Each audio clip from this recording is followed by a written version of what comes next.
What's up, everyone? Good evening. Welcome to Empower Excellence, unlocking sales success for business professionals of color. A little bit of who we are. Mentors of Color helps people of color boost their personal and career trajectory through mentorship. You can get matched with local industry leaders in your field or have a sense of community and feel supported by people who share similar cultural backgrounds and build relationships while gaining knowledge and soft skill guidance. All right. If you want to join, if you haven't done so already, you can go to mentorsofcolor.com/join. You want to get some merch, some cool MLC merch, go to shopmentorsofcolor.com. Want to ask us any questions and contact us, go to hello@mentorsofcolor.com. And of course, if you want to sponsor any of our next events, go to sponsorships at mentorsofcolor.com. All right, good stuff. I'm going to pass the ball over to Gene and Val. Have a great time. All right. Thank you very much, Michael. Appreciate it. Hey, Val. Hey, Gene. How are you? Doing pretty good. Appreciate you joining us today. Appreciate you all who have gathered with us to learn more from Val and to discuss this topic of sales and ways to be empowered in the field.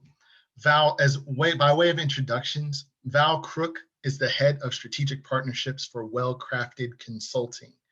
Val is exceptional at building strategic partnerships and excels in the art of networking. He possesses a unique ability to identify synergies between organizations and individuals, paving the way for successful collaboration. Val's proactive approach to networking ensures that he remains at the forefront of industry trends and developments, making Val a trusted advisor and connector in his professional network. Val's strategic partnerships have proven instrumental in driving business growth and opening doors to new opportunities for organizations of which he has been a part. Val's innate understanding of the value of relationships allows him to navigate complex business landscapes with ease. His interpersonal skills and persuasive communication style enable him to engage stakeholders and forge strong alliances. A couple other background points. Val originally came to the US in 1996, ran track, played soccer. He resides and is based in Fishers, Indiana. And when I asked him why Indiana, he mentioned that a lot of important relationships to him are here, the connections, the contacts, and opportunities to build reputation. Ladies and gentlemen, let's welcome Val Crooke. Oh, Gene, thanks tons. Now, that was an introduction. I love that, man. That's awesome. Thank you very much. No problem, man. That's you, man. And we'll get started here. And speaking of starts, how did you get your start? I know, you mentioned that you came to the U.S. in 1996. Where did you come to the U.S. from? And kind of just tell us about your start with that. Yeah. So originally, I'm from a little island in the Caribbean called St. Kitts, born and raised. You're going to hear me talk today and you're going to be like, man, this guy sounds American. Well, I do now. I've been here a while, and I got tired of people saying, hey, like, what did you say? Huh? What? So Right. this is my copycat accent right here, but I can switch in 2 seconds, and you might hear it as we walk through the process today. And so beware. But like you said, originally from the Caribbean, came here in '96 for university, met my wonderful wife. Now we have 3 kiddos. I have a 16-year-old daughter. I have a 13-year-old daughter, and we have a 5-year-old son, man. We did not see him coming, but we could not imagine life without him, And so I always say that. A little fun fact, actually, I'm in Eugene, Oregon right now, the home of track and field, Nike Town. And both my daughters are competing this week at the USA Track and Field Junior Olympics. So so we're out here messing around, having a good time. I'm in the hotel, so I blurred out the background, so forgive me for that. But we're just having a good time here. That's awesome, man. Well, I know you mentioned when we spoke before, and I know we had a conversation last week, and we kind of got to introduce ourselves to each other. I was gonna one real quick note here of housekeeping. If anyone has any questions, feel free to drop them into the chat. We'll we will look to that throughout the discussion. And we'll just kind of weave that into the conversation in a very informal way.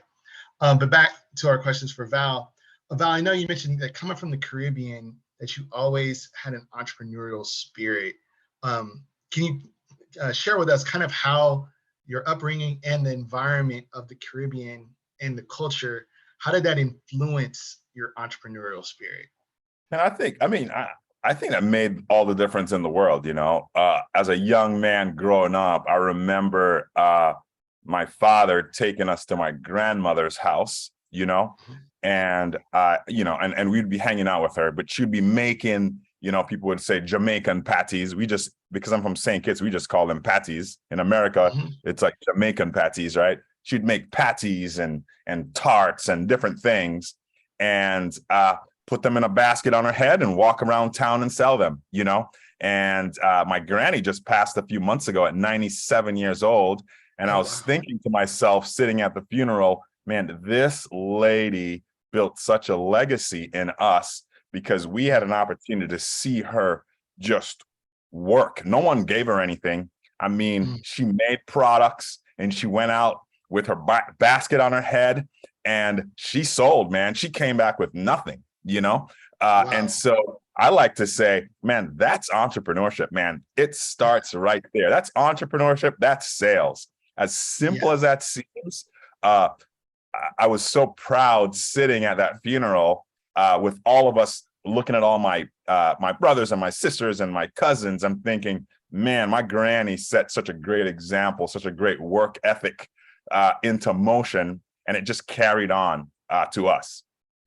That's awesome. And I think, and that's, like I said, I love how you said, like, it can be that simple. And I know, a lot of time we think entrepreneurship, one has to come up with a wholly original idea that no one's ever thought before. And it sounds like your grandmother identified a need, looked at what she had and what she could contribute to that, and said, "Oh, okay, I'll sell, you said patties, right?" Yeah, absolutely. I like to say entrepreneurship is learned, and I know this is all about sales, but I think, we're all salespeople. We're all selling something, right, which is ourselves, no matter how you want to look at it, and so from that from that perspective, it's a learned thing. You're not born an entrepreneur, or you're not born a salesperson, right?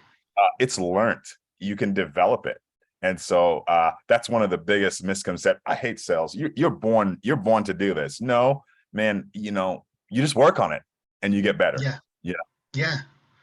That's great, man. And so from your early beginnings and seeing those examples around you of entrepreneurs and those who were who engaged in sales in their own environments, kind of then how did you get your start? I know you mentioned you were involved in track and athletics.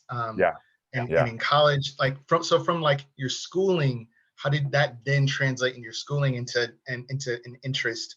What did your interest in sales look like growing up? Yeah, so so for me, entrepreneurship was my thing. I wanted to go that route from day one, and so I always looked for opportunities that allowed me to spread my wings, right? People weren't like looking over my shoulder going, hey, you got to do this, this, and this. I had an opportunity to contribute. And so I think my first job out of college was Enterprise Rent-A-Car, actually, Okay.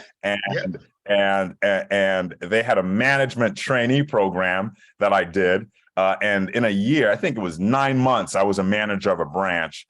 And it was just based on statistics, key performance indicators. How much insurance did you sell? How much, what was your rating with your customers and so forth. So I was always on top of the bar from that standpoint, and then earned myself a branch. From there, I got recruited by a pharmaceutical company, actually. Wow. They loved the work ethic of Enterprise Rent-A-Car employees through this management trainee program. Let me tell you, I ran a branch at, I think, 19 years old. I was the manager of a branch. And this branch was actually at a car dealership. And so when people were bringing their cars at 7 in the morning, my branch had to be open. So I was open at 6:30, I think. I drove an hour to open my branch at 6:30, and I was hustling, man. And so that was important for the company. That was important for me. For my branch to perform really well, and so that's how it really started, right? From there, we went into medical sales, and that's where things kind of really took off from a sales standpoint. Wow, fascinating jumps from Enterprise rental cars to pharmaceutical sales and then to medical device sales. Yes. So yeah, this is wild, man. Awesome journey you've been on, man. And I love that your work ethic has been that guiding point, and that catches people's attention. So that's awesome. Next question would be, what unique perspectives or skills do you believe that you bring to the sales profession as a person of color? What unique perspectives do I bring? At the end of the day, as a person of color, I think it's just important that you are yourself. What you bring to the table is valuable. It's needed. You don't have to be anybody else. I was messing around when I said, hey, I talk like this so that people can understand me. I was clowning around, but at the end of the day, it's all about being yourself. We were created on purpose for a purpose. We have gifts and talents that only us have, right? That only you and I have. And we have to bring those things to the table. And those things in and of itself are unique. And so I would say, man, you come as you are to the table, and that will make all the difference in the world. I love that, man. And just kind of owning your whole self and absolutely really appreciating those things that make you unique. Yeah, bringing that to bear. Yeah, absolutely. Each of us have unique experiences, and your experience is valuable. No matter what that is, your experience is valuable. And so you bring your experience, you bring who you are to the table, and that's what's unique. That's a difference maker, because there's only one you, right? There really is only one you, and that is valuable in and of itself. So you bring those experiences to the table, and that's what's important. Now, have you encountered any specific challenges or opportunities in your sales career related to your racial or cultural identity? Like anything Um, that, based on who you are and bringing your whole self, yeah. what are some of those challenges that have emerged? You know, And how do you I'm sure. navigate through those? Yeah, I'm sure I have. And I think one of the things I try to do is really just stay unoffended through the process, right? Wow, I tell us I about that. understand. Yeah, I I feel like I understand who I am, and so I don't worry too much about what other people think. Mhm. I might notice it. I might think, okay, I see something here.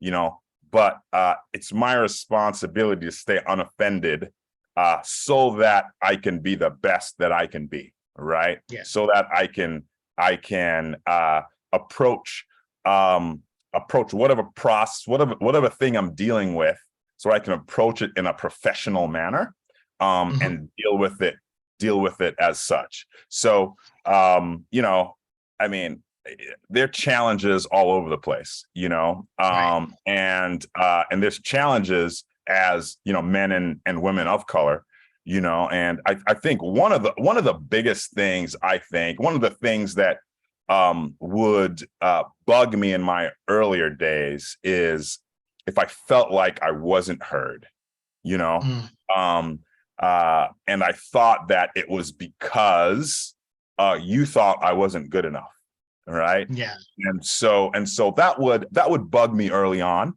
But Okay. like I said, my goal is to just stay unoffended, because man, I know who I am. You know who you are. I know I bring value, and so it's your problem Mhm. if you don't see that. But I know that it's of value, to be at the table, to be there, to be in those meetings, right? To get that appointment. Right. And so that's my approach from that standpoint. Yeah, and I recall and something else you said, and I just thought it was like so powerful. You said in the realm of not being offended, and you said, I don't internalize those things. Yeah, So like you yeah, said, that's their problem. yeah, And like you said, you don't want to let people have that kind of power over you. So absolutely. yeah, At and I the think you said too, oh, go ahead.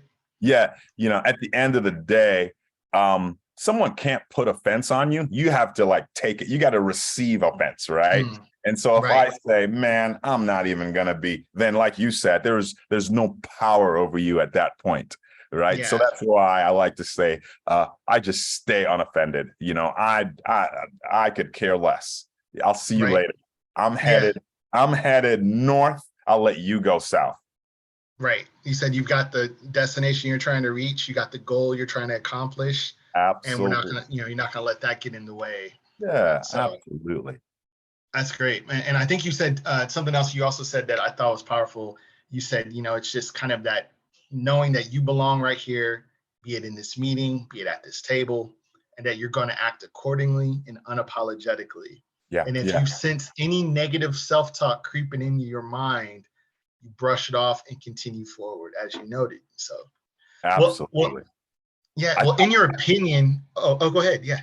Oh no, no, go right ahead. Okay. I was just gonna say that's right on, man. I mean, I think those things are super important, just to really just stay unoffended, and just move forward, move towards those goals that you've set for yourself, to achieve what you're trying to achieve and accomplish. So you're right on. That's powerful, man. In your opinion, Val, how can organizations create a more inclusive and diverse sales environment? And why Yeah, is that powerful? yeah, absolutely. You know, um, at the end of the day, it's really important, to have representation, um, across all areas, right? Mhm. And so, diversity, bringing yourself, um, and all the value that you have to the table is critical for any and all organizations, you know? And so, organizations, I think they're really starting to understand that. you know, Yeah. and they're trending in that direction.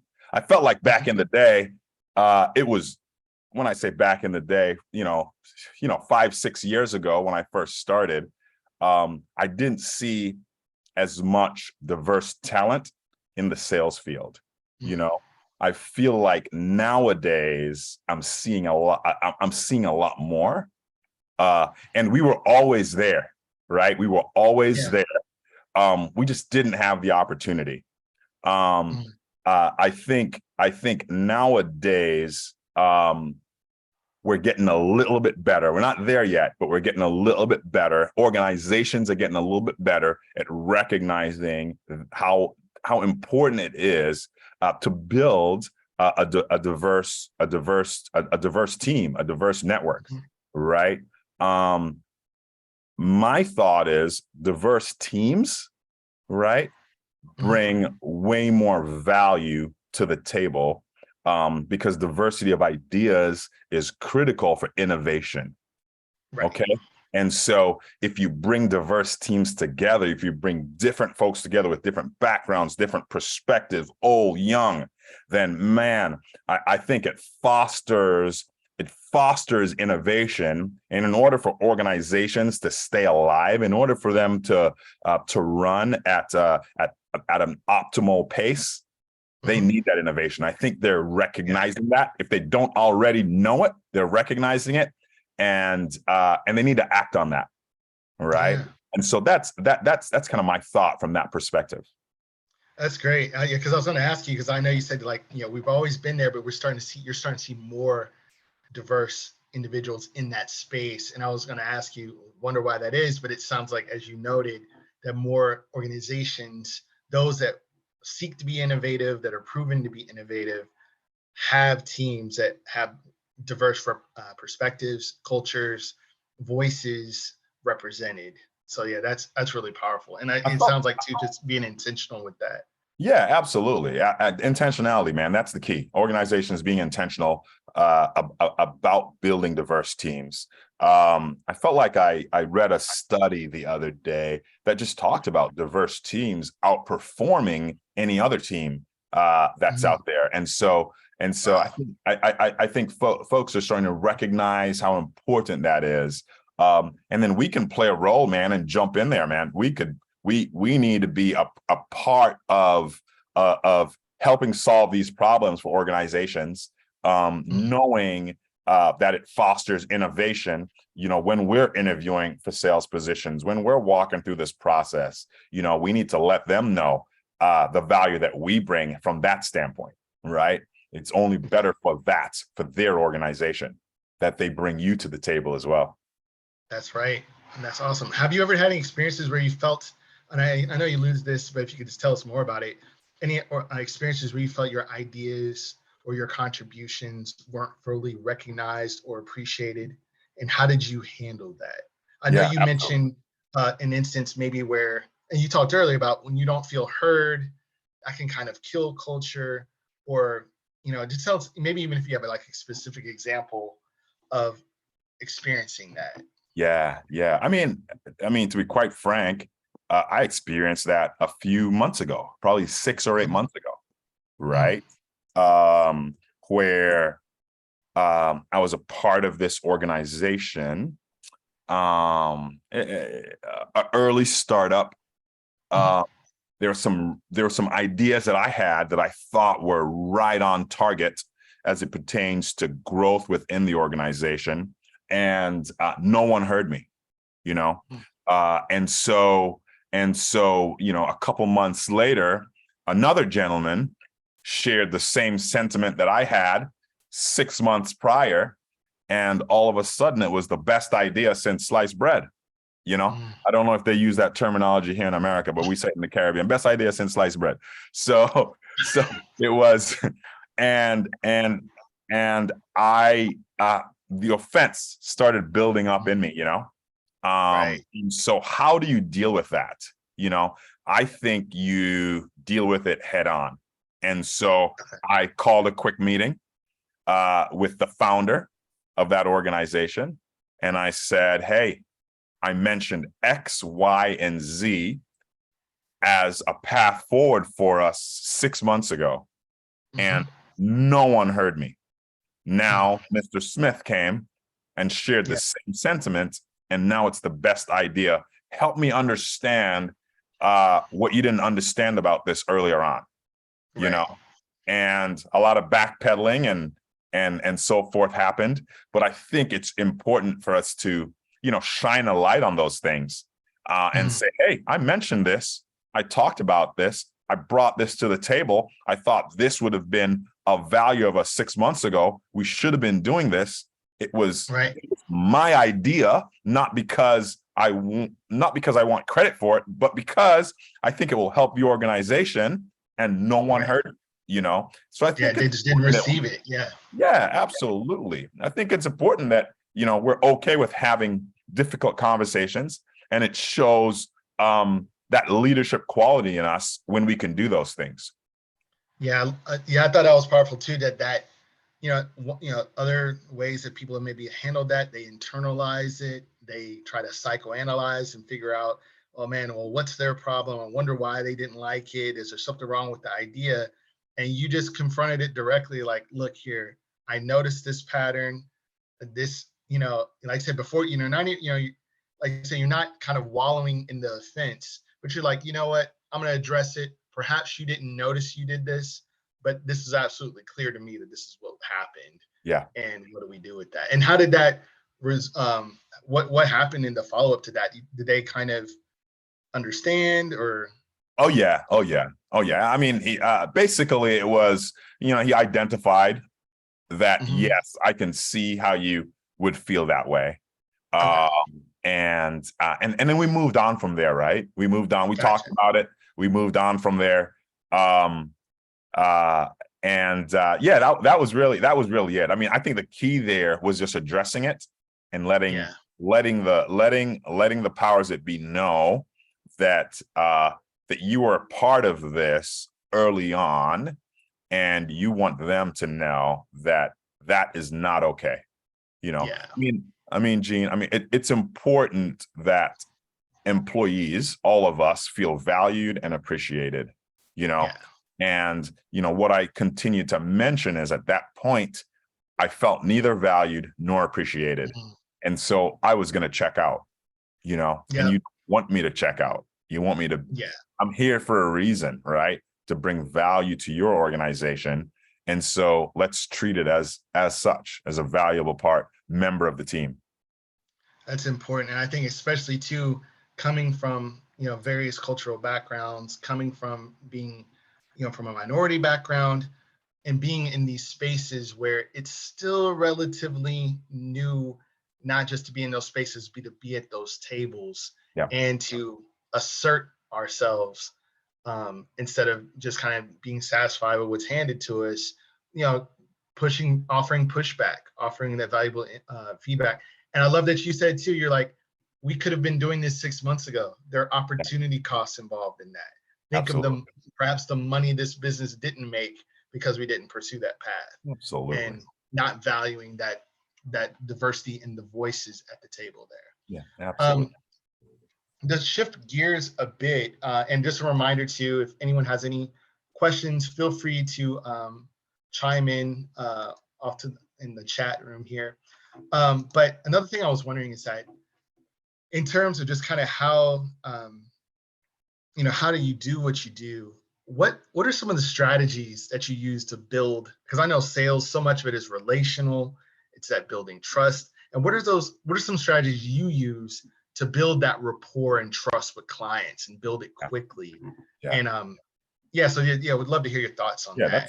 That's a great question. You know, something I always try to think about is, you know, they're just things that require like no talent whatsoever, right? Meaning when I say no talent, like you don't have to go to school for it. You don't have to, but there's a few things I just wanted to kind of outline just really quickly, you know, just being on time, you know? So just be on time, like be 10 minutes early.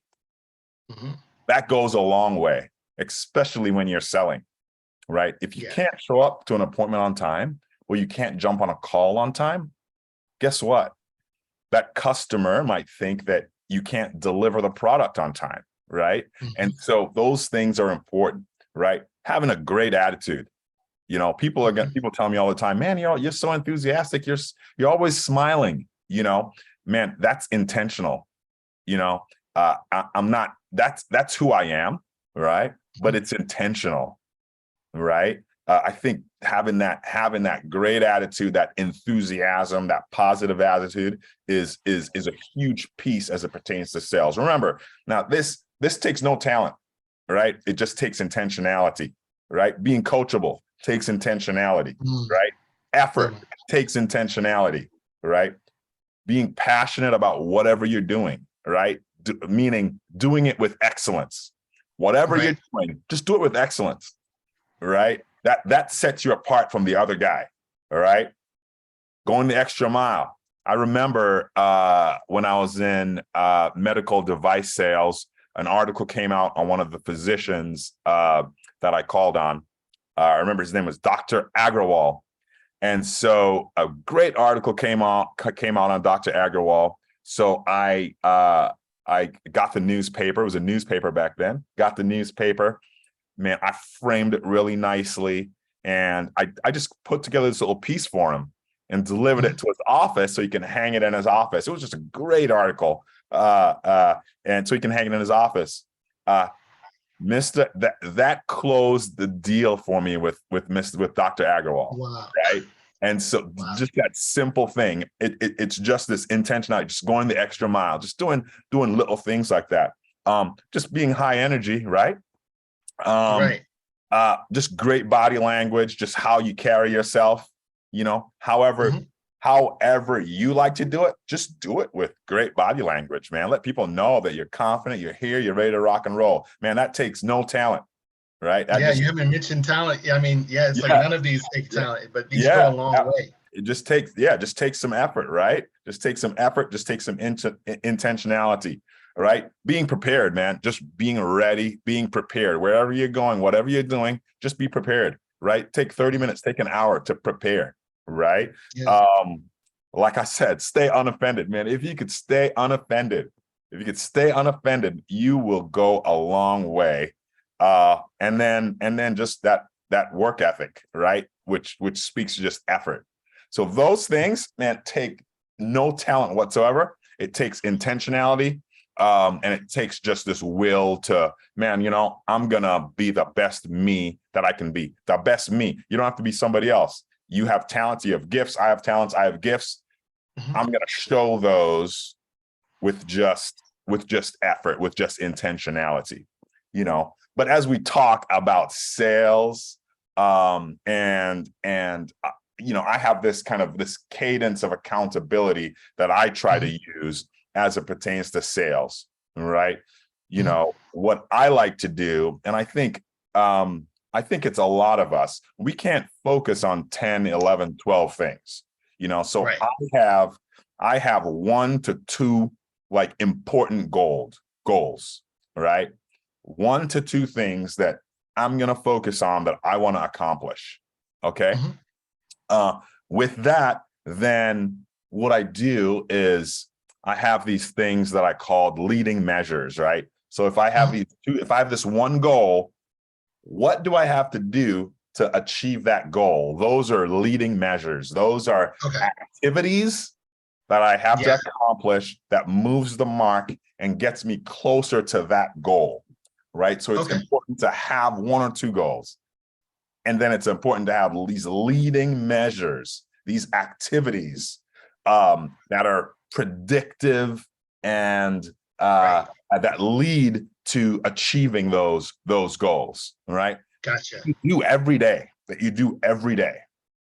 And then the third thing I do here is then I have a scoreboard, right? Oh, really? I have a little scoreboard where I'm like, okay, where am I? And where do I need to get to? What does that look like? Right. And so that's essentially my scoreboard that tells me, okay, I need 15 more calls, or I need 2 more appointments, or I need 3 more whatever that is, right? Wow. Because I think a scoreboard is really, I'm a competitor, right? Yeah. And so, Yeah. and so when I create a scoreboard, I want to win, right? Mhm. So I attack it in a manner that allows me to win at my own game that I've created, right? To drive this cadence of accountability that I'm talking about, you know? And that's the last thing, man, just having a cadence of accountability, right? So twice a week, I'm on calls just sharing, you know, where I'm going to and where we are right now in regards to sales. That way, I mean, I feel like I'm accountable to everyone on the team, right? Everyone on the team has families. Everyone on the team is counting on me to help grow the organization, you know? Right. And so taking that seriously, and knowing that, man, I'm here to take care of this organization, as well as, yeah, the organization has created an opportunity for me, but I'm here to take care of this organization, which takes care of my family at the end of the day. And so that's as simple as it gets for me. Like, focus on one important goal that you need to hit from a sales standpoint that's incorporated within the process that you have.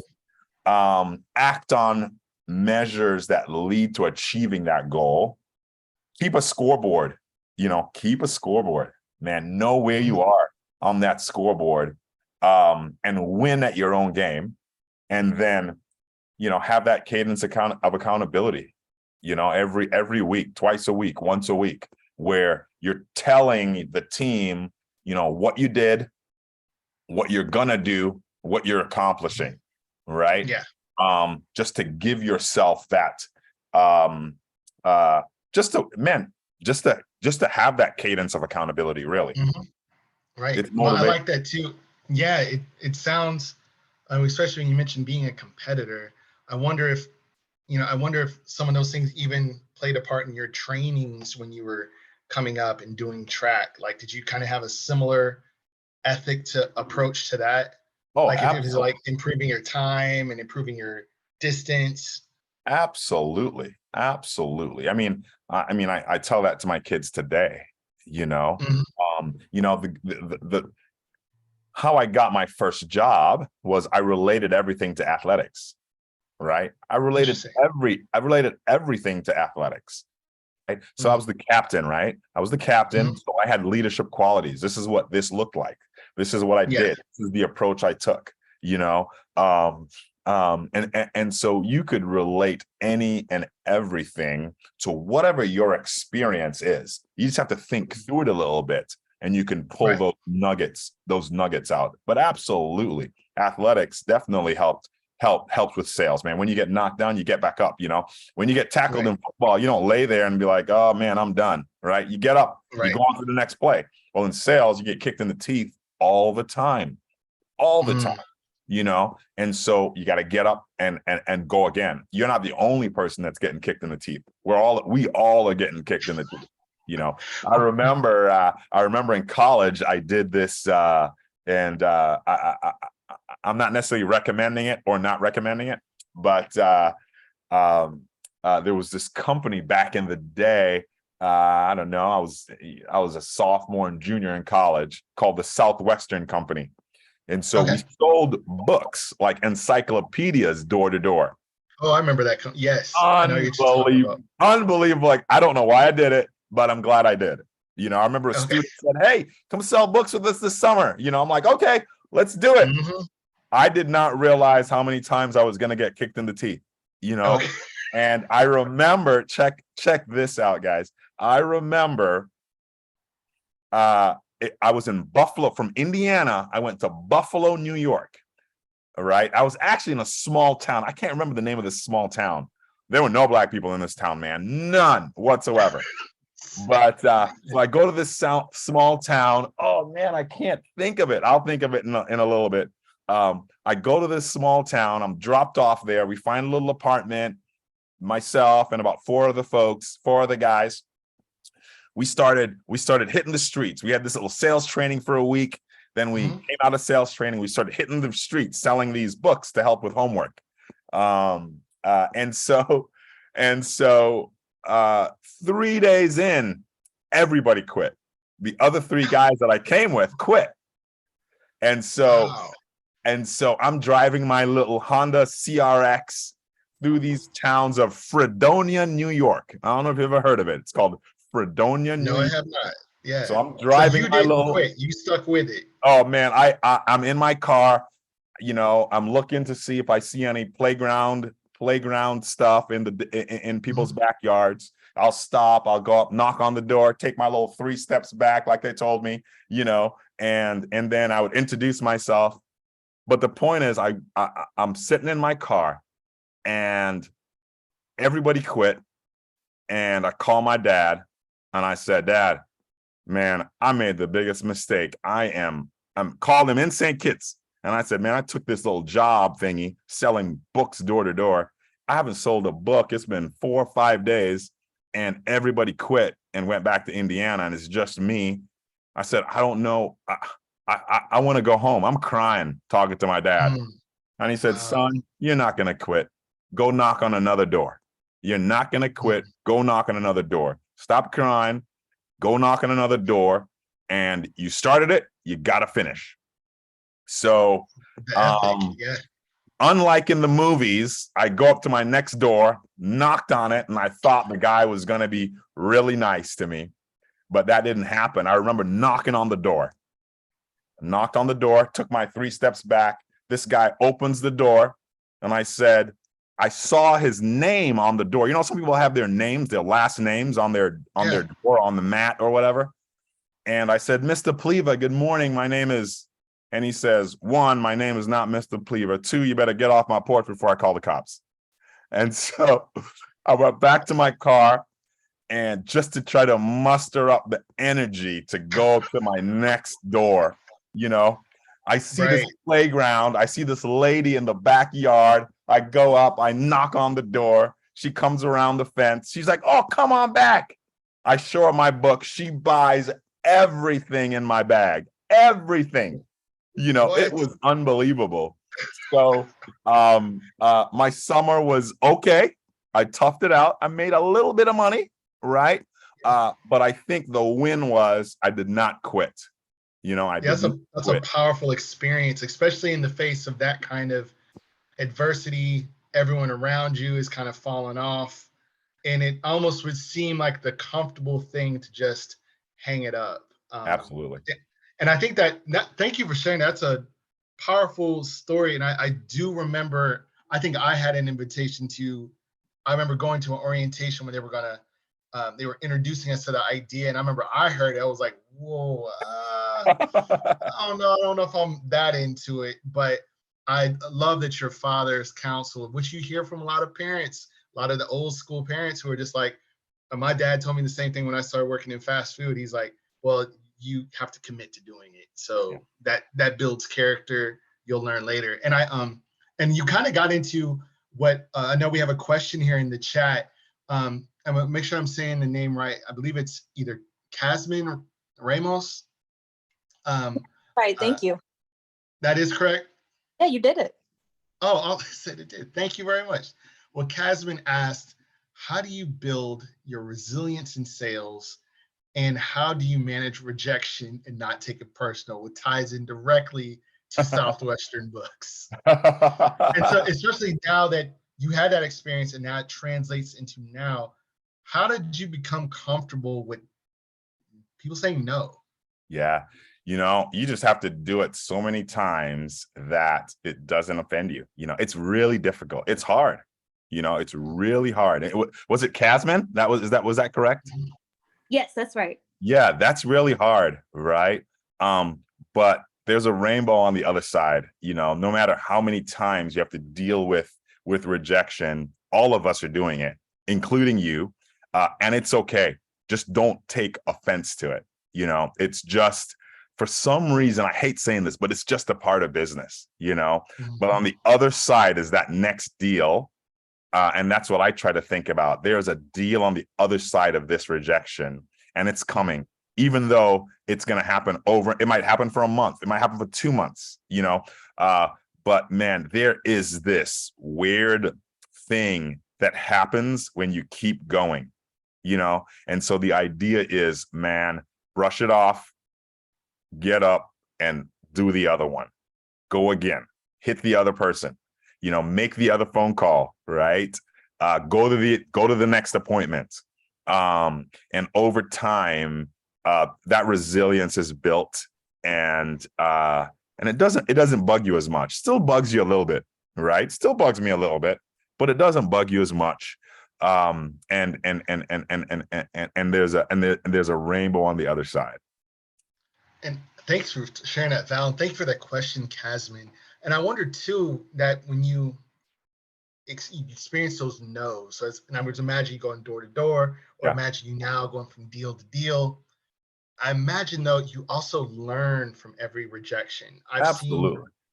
I've seen some people who will actually take the questions of the critics or questions from bad reviews that they get, and that now becomes part of their pitch deck. That becomes part of their, it's like, you might be wondering, what am I going to do with all these books? Or you might be wondering, how is this going to help me with my homework? Or you might be wondering, I don't have enough money to pay for these books. So you can take it and adapt. And I think as you kind of recommending, kind of like reframing it, getting better with it over time, it actually can, maybe become an asset for you. You can use it as fuel or information. Absolutely. I mean, I think that's right on, right? I think what's important, like you said, is to just learn from those no's in all aspects of the process, right? Maybe that email that we're sending, we can craft it in a different way. A lot of times people they don't know what they're saying no to. That's just the automatic answer, right? Automatically just no, because they don't want to take the time to think about it or engage in one way or another. And so how do we figure out, or how do we engage in a manner that's compelling so that they take the time for 15, 20, 30 seconds to hear, what you have to say, and then making the most out of it. And then every time you just get better at that pitch, at that 30-second pitch. I remember as a pharmaceutical rep, you had 30 seconds with the doctor. I used to be so nervous. I'm like, oh my goodness, I got 30 seconds with this guy. Guess what?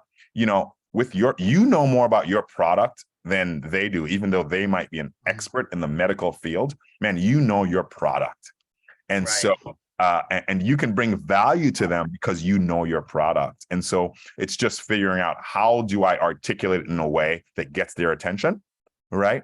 And so make it a game, okay, I'm going to do it. I'm going to try it this way this time. I'm going to try it this way that time. Okay, this one worked. This didn't work. Do some A/B testing, mess around with it. And that's kind of how I do it, right? To stay on gamifying it. Yeah. Gamifying the process. Yeah, absolutely. Absolutely. That's awesome. So another question I had for you, and I said, I just love the insights you're bringing forth in terms of sales careers. What are some actionable bits of advice you would give to younger people, or even those who are considering a career change, who are interested in pursuing a career in sales? What are just some things that they should know, maybe things they should explore, types of things they should look into? Like, what are some next steps for someone who's like, I want to go into sales, I want to be like Val, I want to go into sales. Val, what do you recommend I do? For me, it's simple. Let your entrepreneurial juices flow, right? It will develop your sales ability like no other. Like I said, entrepreneurship is learned, right? It's not, hey, man, that guy's an entrepreneur, he was born that way. No, it's learned. And so let your entrepreneurship juices flow. Start a business. I don't care what it is. I wish when I was in high school, I started a business. I wish I did, instead of chasing after the girls, right? I wish I started a business, right? Whatever that might be, right? And so today, when I talk to young folks, I say, man, you're in a unique position, man. You have the internet at your fingertips. right? Start a business and start developing those skills now before you, because they're learned.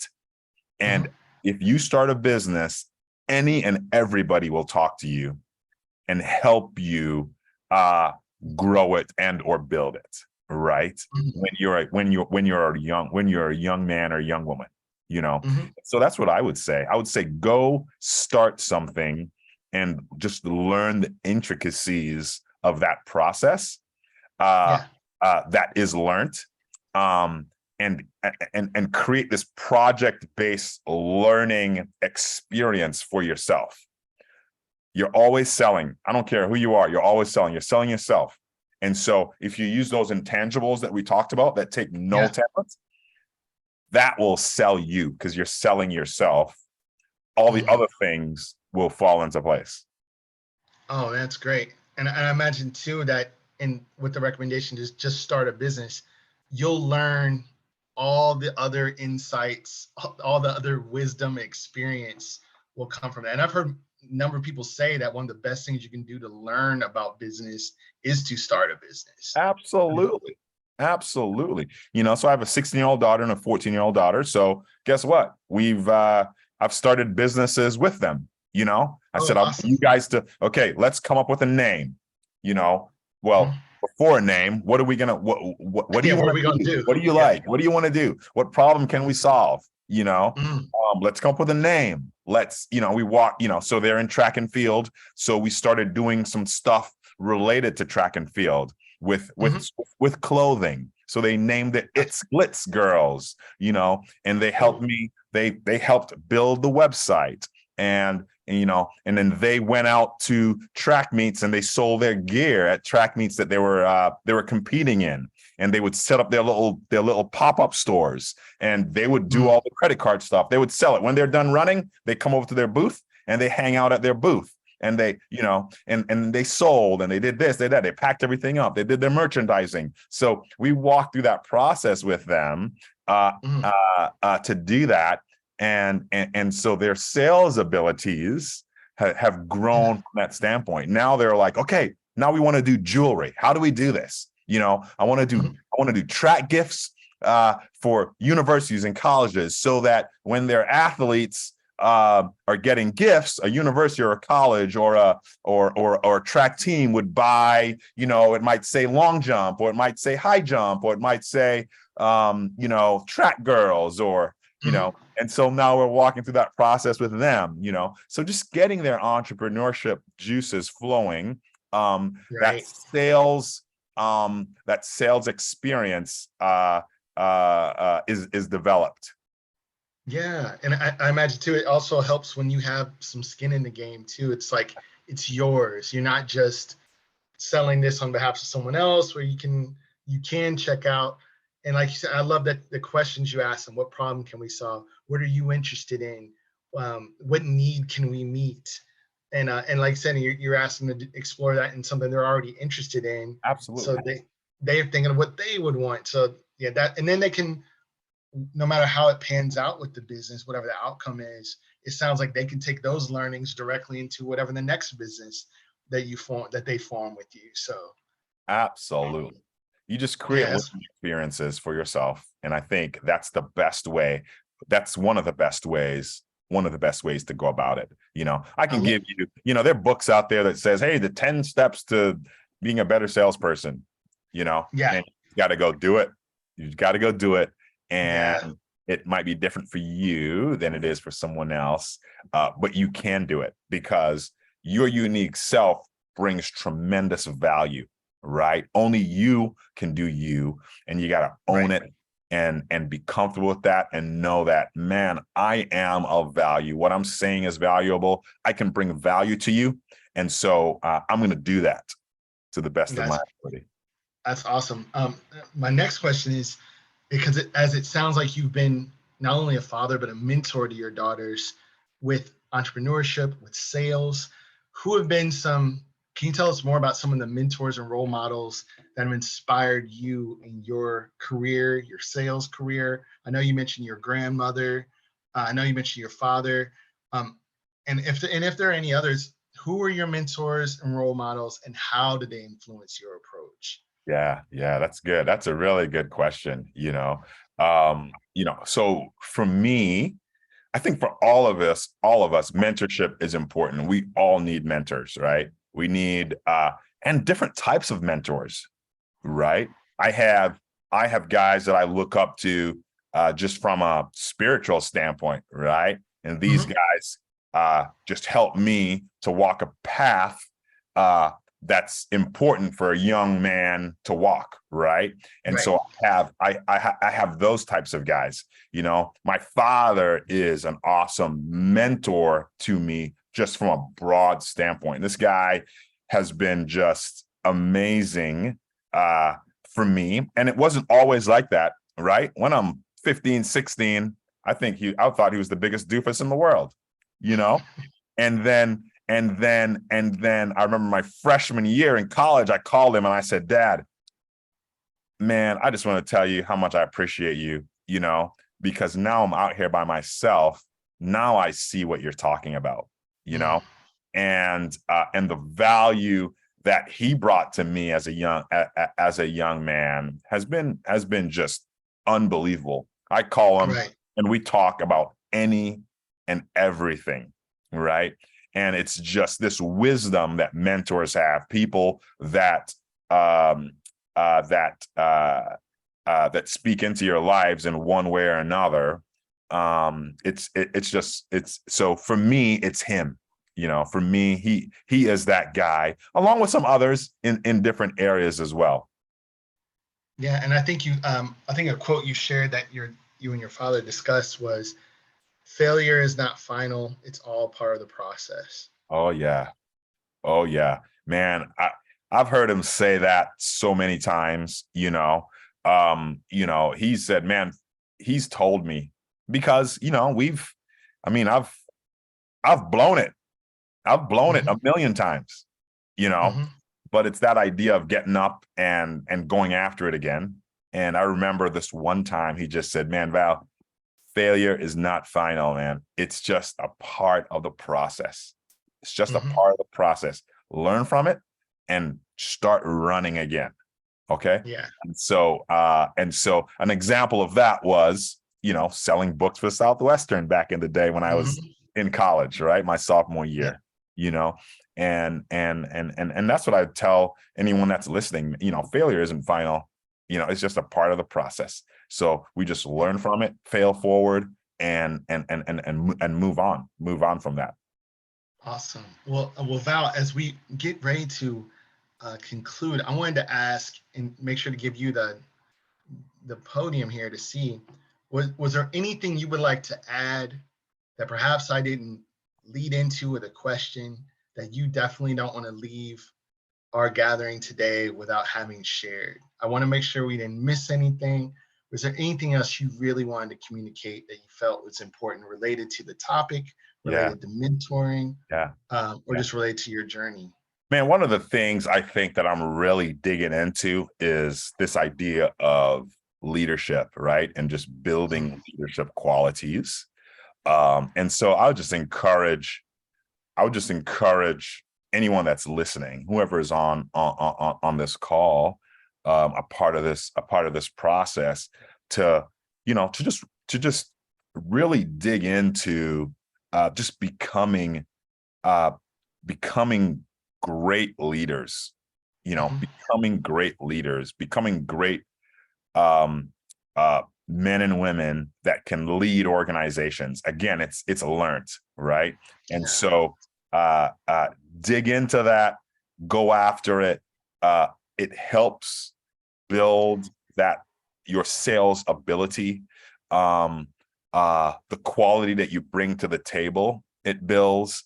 And so just really digging into just going after this idea of, man, I want to become a better leader, because we need to be leading these organizations out there. You and I, people of color, we need to lead organizations out there. And so really digging into that as a salesperson, as a marketing person, as a developer, as a coder, whatever you're doing, man, let's start building leadership abilities so that we could take those roles and lead organizations so we can really help each other out. Yes. Oh, that's powerful. Thank you very much for adding that. Thank you for all your responses. Thank you for sharing your journey with us. I want to open up the floor if there are any other questions to ask, either through the chat or even if anyone wanted to ask vocally any questions for Val. Feel free. I don't bite.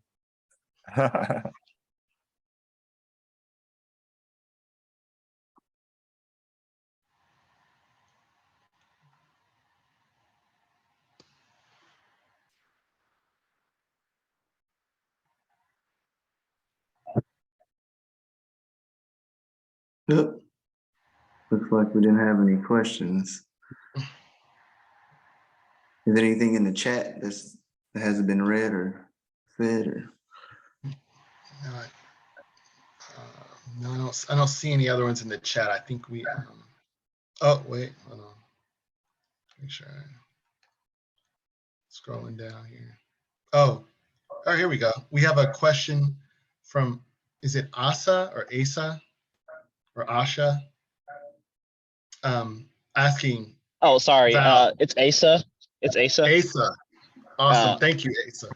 Yeah. I just wanted to ask if you enjoy the readings of any of history's great minds, because I feel like that's really useful for developing yourself as a person. And kind of, I think a lot of what the tone has been over the course of the meeting has been developing yourself to in other areas of your life leads to developing your sales skills.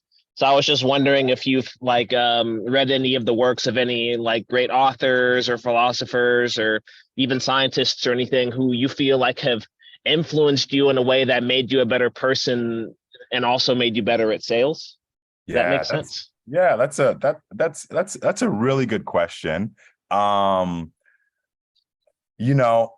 me, right now I'm reading this book called The Leader's Journey, by I think Jim Henderson and Trisha Taylor, and so right now these guys are blowing my mind in regards to what transformational leadership looks like, and so in regards to philosophers and so forth, not really, but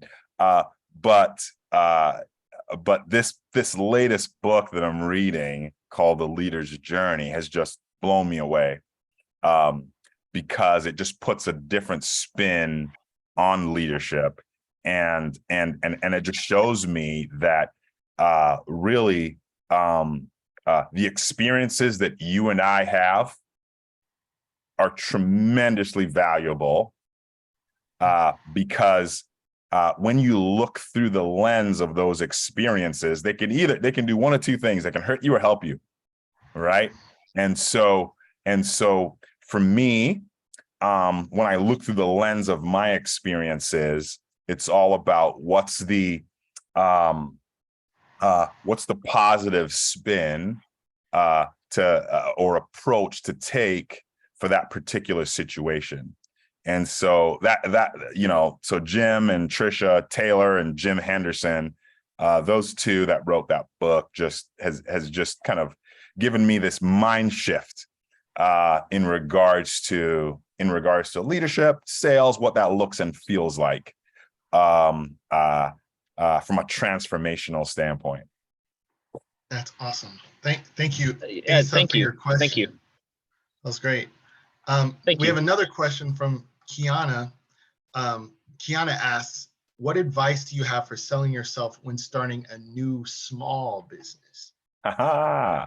That's a great question. That's like both of your favorite things in there, man. They got sales and small bit in a new business. Yeah, absolutely. So are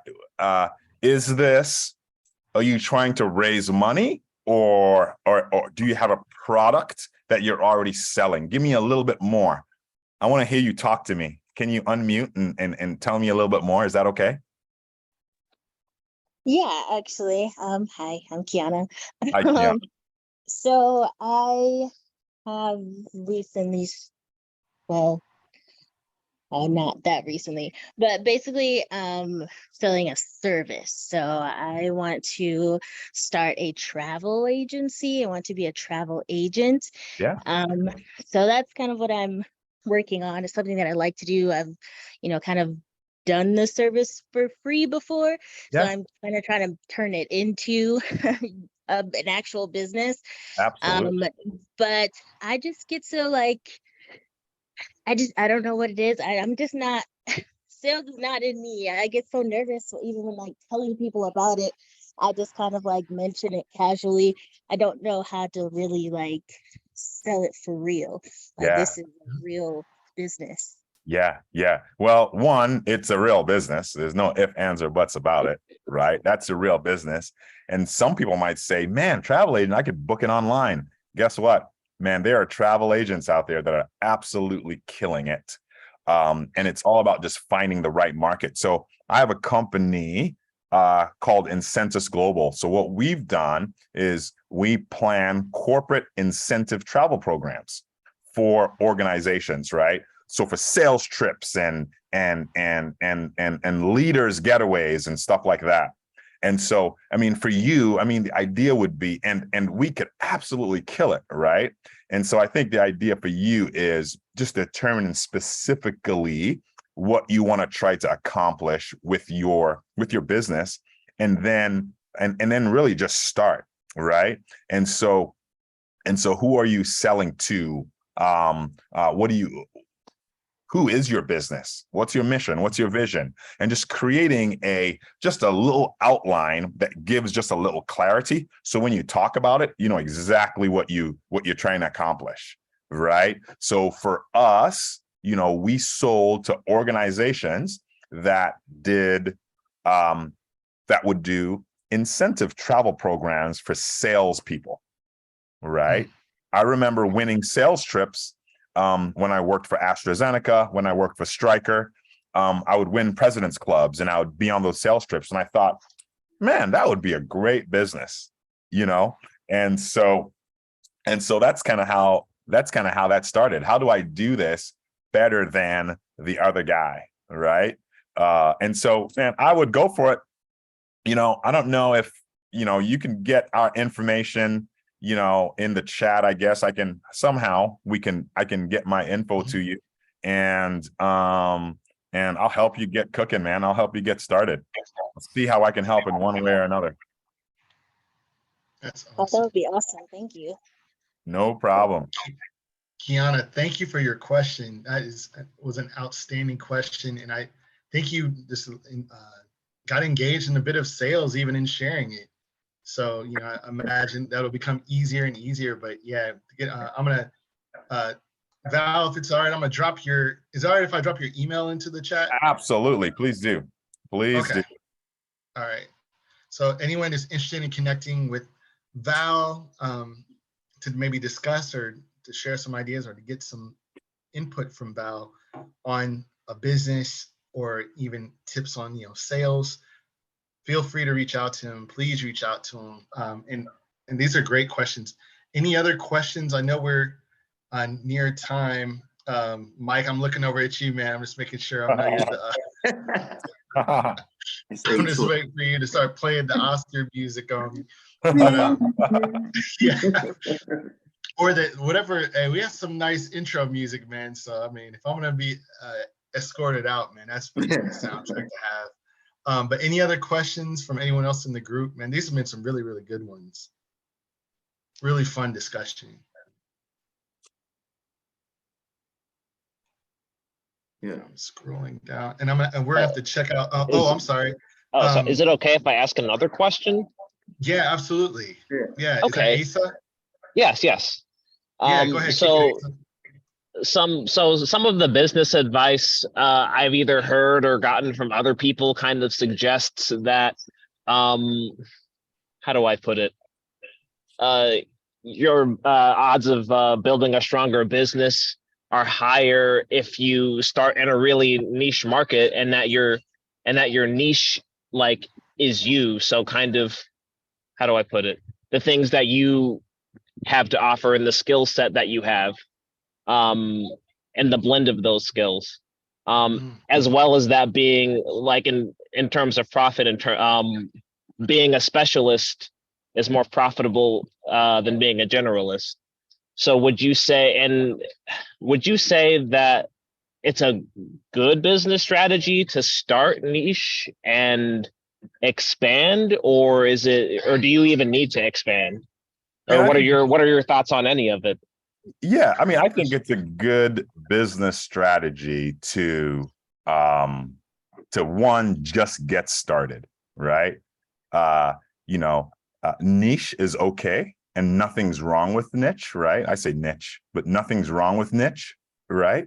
I think it gives you, like you mentioned, it could potentially give you an advantage to have a niche product and or service, and not even necessarily niche like as in super different, but niche as in you're targeting a specific category, right? You're targeting a specific vertical.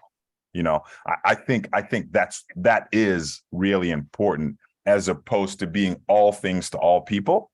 I think it definitely is important to target a vertical, and then expand from that vertical. That is a smart way to do it. So I thanks for that comment. Thanks for that question. Oh, yeah. Thank you for answering my question. Thank you. That was a great question.